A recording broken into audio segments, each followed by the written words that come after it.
नमस्ते बच्चों, आइए इस भाग में हम लोग वर्षा के जल का संग्रहण अर्थात रेन वाटर हार्वेस्टिंग के बारे में जानें। बच्चों, आपको ज्ञात होगा कि वर्षा के जल को जमा करना और उसका भंडारण करके बाद में उपयोग में लाना जल की उपलब्धता में वृद्धि करने का एक उपाय है। इस उपाय द्वारा वर्षा के जल को जमा करने को वर्षा जल संग्रहण कहते हैं। बच्चों, क्या कभी आपने सोचा है कि वर्षा के रूप में जो जल नीचे धरती पर गिरता है उसका क्या होता है? खास करके ऐसे क्षेत्रों में जहां अधिकांश कंक्रीट और सड़कें और मकान होते हैं, वहां पर वर्षा का पानी का क्या होता है?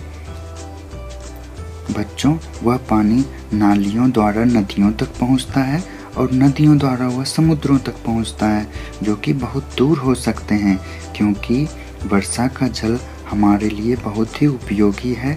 इसलिए हम यह चाहेंगे कि वह वर्षा का जल हम किसी प्रकार एकत्र करें अथवा वह वर्षा का जल हमारी धरती में पहुंच जाए। बच्चों, इस प्रणाली में भवनों की छत पर एकत्रित वर्षा के जल को भंडारण टैंक में पाइपों द्वारा पहुंचाया जाता है। फिर आप उस जल को साफ करके प्रयोग में ला सकते हैं। बच्चों, कभी कभी छत पर उपस्थित मिट्टी के कण जल में हो सकते हैं, जिन्हें उपयोग करने से पहले हमें साफ करना आवश्यक होता है। इस जल को भंडारण टैंक में एकत्रित करने के स्थान पर सीधे ही पाइपों द्वारा जमीन में बने किसी गड्ढे तक लाया जा सकता है, जहां से यह मिट्टी में रिसाव द्वारा भूमि के जल की पुनः पूर्ति करेगा। आप इस पूरी क्रिया को इस चित्र में देख सकते हैं। जल के संग्रहण की दूसरी विधि यह है कि सड़क के किनारे बनी हुई नालियों द्वारा जमा किया हुआ वर्षा का जल भूमि में सीधे पहुंचने दिया जाए। इस विधि से वर्षा का जल भूमि के अंदर रिसाव के माध्यम से पहुंच जाता है।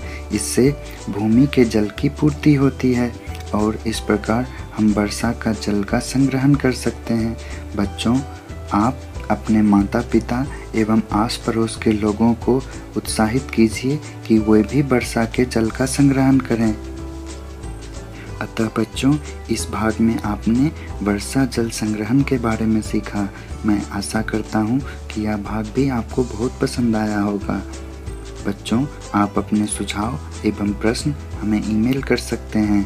तब तक के लिए धन्यवाद। फिर मिलेंगे अगली कड़ी में।